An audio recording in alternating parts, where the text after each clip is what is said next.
Bom dia, boa tarde, boa noite, concurseiros da ESA. Eu sou o Caio, passei no concurso em 2020, hoje terceiro sargento do Exército Brasileiro, e esse é o canal Contribuir. A ideia do vídeo de hoje é contribuir também na sua aprovação em História, continuando o período colonial, agora abordando sobre os 13 governadores gerais e também sobre o esquema da evolução administrativa.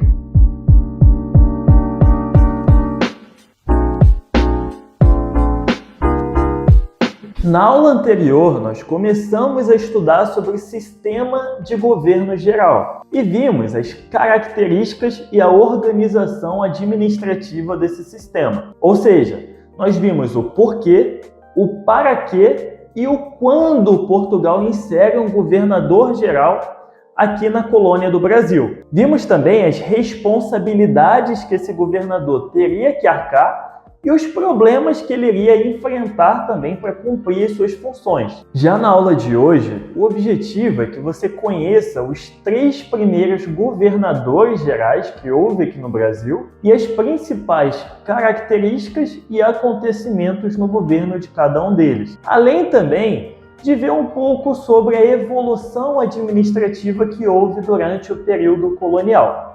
Ok? Então, antes da gente entrar de fato nesses assuntos, você já sabe, eu vou te dar um tempo aí para você desligar todas as notificações que tem nesse teu telefone, ok?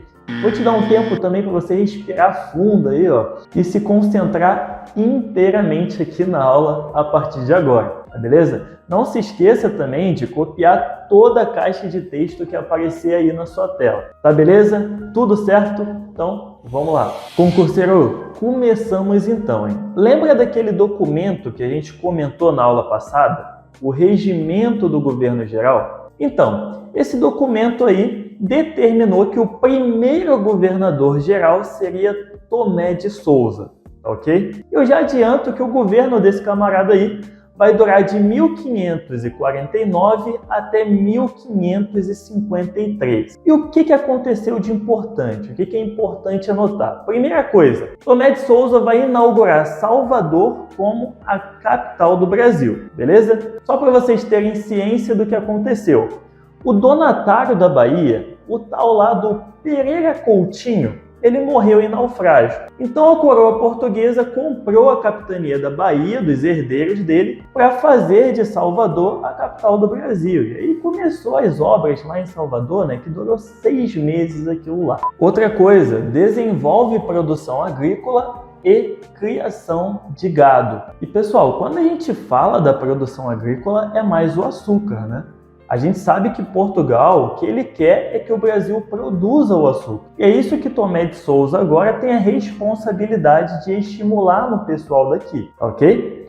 Outra coisa para você anotar é que no governo dele começa a chegar muitos escravos africanos, mulheres e jesuítas também. E qual que é a finalidade disso? Por exemplo, os escravos africanos, eles vêm mais para trabalhar nos engenhos, para ser a mão de obra na produção açucareira. E a gente vai ver isso com mais detalhes em outras aulas. Já os jesuítas, eles têm um papel fundamental na colonização. Eles vêm para catequizar os indígenas, né? E com isso tudo, a gente consegue ver que realmente houve uma intensificação na colonização.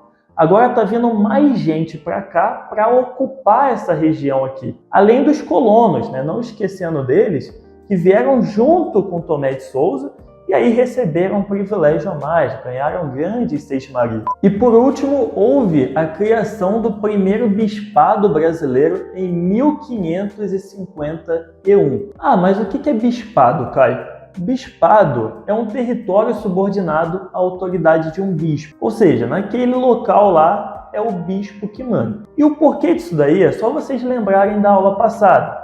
Lembra daquele documento, o regimento, que falava que o governador tinha função eclesiástica e um dos seus deveres era apoiar o catolicismo? Então, é por isso daí. O segundo governador geral vai ser Duarte da Costa e ele vai assumir de 1553 até 1558. E pessoal, pensa em um governo complicado, cheio de atrito, só problema. É o governo desse camarada aí. Tá? tá? Já pensa nisso. Com certeza não foi os melhores anos da vida dele enquanto ele estava como governador dessa farofa aqui. E o que aconteceu? Primeiro, qual que era a razão pela qual os jesuítas veio aqui para o Brasil? Para catequizar os indígenas, correto? Então, já os colonos, aqueles grandes donos de terra que receberam Seis Marias, o que eles estão querendo? Estão querendo produzir o açúcar, né? Estão focando no cultivo da cana-de-açúcar, que é o que Portugal espera deles também. E esses colonos, esses grandes donos de terra, estão precisando de mão de obra nos seus engenhos. E aí eles olham para os nativos e eles pensam, olha, vamos escravizar essa galerinha aí, né? Vamos colocar esse pessoal para trabalhar pra gente. Os jesuítas, por sua vez, vendo isso, já falam, ó, não. Com os nativos vocês não mexem.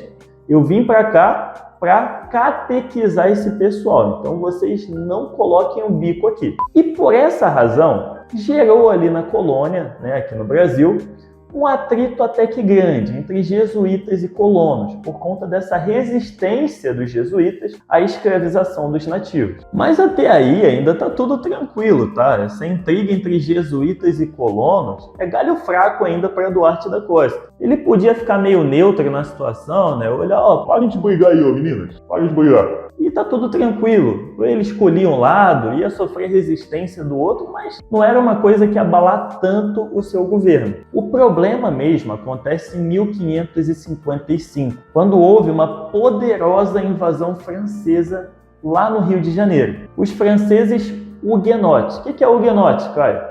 Era o pessoal lá da França que seguia a religião protestante. E a maioria deles era calvinista. Ou seja, todo mundo que era protestante era chamado de huguenote lá na França. Beleza? Então, eles chegam aqui e fazem algumas alianças com alguns grupos indígenas. E não foi nada difícil de fazer, porque os indígenas já estavam ficando meio boladão com Portugal, e os portugueses estavam ficando bem rude com eles, estavam querendo escravizar. Então os franceses usam essa raiva dos indígenas e já faz algumas alianças com eles. Além de fundar aqui uma colônia francesa, né, chamada de França Antártica. Tá, mas Duarte da Costa não vai fazer nada? Vai ver isso daí? O que ele fez? Sim, ele fez o negócio. Mobilizou as forças, chegou para os soldados portugueses dele. Vamos lá, vamos expulsar esses franceses daqui, esses franceses malditos, vamos lá. Porém, não deu certo, tá? Os franceses obtiveram expressivas vitórias sobre os soldados portugueses. Ou seja, os portugueses levaram uma lapada dos franceses. Bom, diante de tantos problemas na administração de Duarte da Costa, e tendo em vista que eles estavam se agravando, e que ele não estava conseguindo solucionar, a coroa portuguesa ela meio que se sente obrigada a tirar ele da função e nomeia um novo governador-geral, um tal de Mendes Sá. Esse governo de Mendes Sá vai acontecer de 1558 até 1572. Eu já adianto que esse foi um governo que resolveu problemas, tá, pessoal? Esse é um governo que soluciona problemas e que dá certo. Não é à toa que Mendes Sá ficou 14 anos na função e só sai também porque falece, tá? Então já sabe que Mendes Sá é um camarada aí completamente desenrolado. Tá, então vamos ver o que aconteceu no governo desse camarada aí, tá? Primeira coisa que você já pode anotar é que houve a diminuição dos atritos entre jesuítas e colonos. Caio, como é que ele conseguiu essa proeza aí? Simples, rapaziada. O camarada é safo, né? Ele é desenrolado, é outro nível. O que ele fez? O governo dele focou na proteção aos indígenas catequizados e repressão aos indígenas rebeldes. O que isso quer dizer? Olha, não é para escravizar os indígenas catequizados. Eles foram transformados pela fé cristã. Não mexa nessa galerinha aí. Aí os jesuítas já ficaram como para ele, ó? Por outro lado, repressão aos indígenas rebeldes. Essa galerinha do mal tem que escravizar mesmo, pode escravizar. E os colonos também, né, já levaram para o coração e ó, ficaram assim para Mendes Sá também. Então, se você parar para pensar, ficou meio a meio essa situação aí, né? Ficou bom, digamos assim, para ambos os lados. Outra coisa importante no governo de Mendes Sá foi a expulsão dos franceses do Rio de Janeiro. Governo de gente desenrolada é outra história, as coisas acontecem. E nesse contexto, merece destaque a participação dos jesuítas Nóbrega e Anchieta. Eles conseguem convencer os grupos indígenas a romper a aliança com os franceses. Ou seja, puxar a responsa para eles ali na estratégia, né? Tiveram umas aulinhas com o Capitão Nascimento. Conceito de estratégia.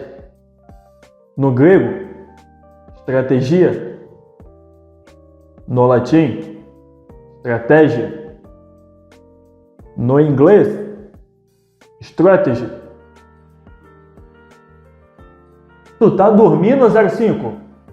Pode anotar ainda nesse contexto que Estácio de Sá vai comandar reforços vindo da metrópole e que logo após eles conseguirem expulsar os franceses daqui, eles vão fundar realmente a cidade do Rio de Janeiro em 1565. É uma cidadezinha querida e maravilhosa aí, tá fazendo já seus 460 anos quase. E por último, para encerrar os acontecimentos do governo Mendes Sá, houve também a Confederação dos Tamoios de 1562 até 1567. E o que era isso daí? A confederação era basicamente a união de grupos indígenas com a ideia principal de expulsar os portugueses aqui do Brasil. Eu não preciso nem comentar que a relação que havia entre portugueses e indígenas lá no período pré-colonial é diferente do que tem agora, né, pessoal? Lá, os portugueses ainda eram uma deles, eram tranquilos, amigáveis e ofereciam até certa vantagem aos indígenas. Agora não. Agora os portugueses estão sendo mais rudes e estão até querendo escravizar os nativos. E essa confederação significa basicamente uma resistência indígena contra isso, beleza? Importante saber também que houve o financiamento dos franceses nesse movimento indígena aí, tá, pessoal? Os franceses, enquanto estavam aqui, eles observam essa revolta dos indígenas e eles financiam esse movimento até para ver se vinga alguma coisa positiva para eles. Mas por fim, Portugal consegue êxito, como a gente já viu, com a participação também dos jesuítas Nóbrega e Anchieta. Então, pessoal, fechamos agora os 13 governadores gerais, ok? Essas são as informações mais relevantes sobre eles. E agora a gente vai começar a falar sobre o esquema da evolução administrativa. É muito importante você copiar também. Por quê? Isso aqui é para você ter ciência de como ficou a administração do Brasil com o tempo durante o período colonial, tá beleza? Então vamos lá. Em 1534, como nós já vimos, houve a criação das capitanias hereditárias. A gente viu também que a doação das terras foi de 1534 até 1536, não foi? Lá em 1549, criação do governo geral. Começa com Tomé de Souza, não foi? E o objetivo era fazer a centralização administrativa da colônia. Agora sim, chega uma coisa que a gente não viu ainda. De 1572 até 1578, houve uma divisão administrativa aqui no Brasil em 2 governos. A gente já viu que o governo de Mendes Sá vai até 1572. Ele morre e então Portugal decide fazer essa divisão administrativa. E ele divide o Brasil em norte e sul. Na administração do norte, a capital continua sendo em Salvador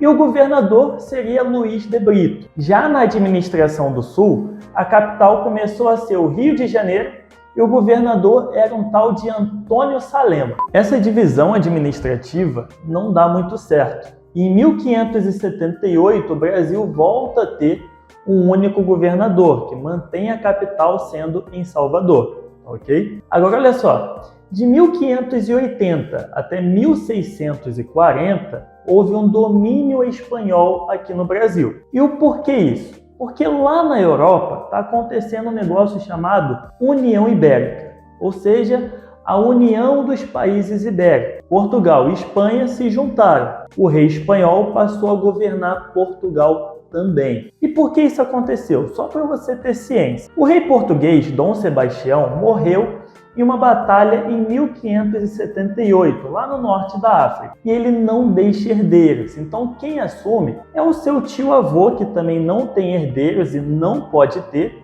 porque ele é vinculado ao clero, um tal de Cardeal Dom Henrique. Esse Cardeal Dom Henrique ele morre 2 anos depois, em 1580. E nesse meio tempo, a burguesia portuguesa começa a se aproximar do rei espanhol e o apoia para governar Portugal também. E por conta disso acontece a União Ibérica e, logicamente, acontece esse domínio espanhol aqui no Brasil. E olha só, nesse meio tempo de domínio espanhol aqui no Brasil, acontecem algumas mudanças na administração também. Em 1608, eles tentam de novo aquela ideia de fazer a divisão administrativa do Brasil em Norte e Sul, nos mesmos moldes. A administração do Norte, com capital em Salvador, e a administração no Sul, com capital no Rio de Janeiro. E eles novamente desistem dessa ideia. Em 1612, eles unificam de novo a administração em um único governo, com capital em Salvador. Agora olha só, em 1621 acontece uma outra divisão administrativa aqui, tá? E essa de um jeito diferente dura muito mais tempo, vai até 1774. E como que funcionou? O Brasil ele foi dividido em 2 estados,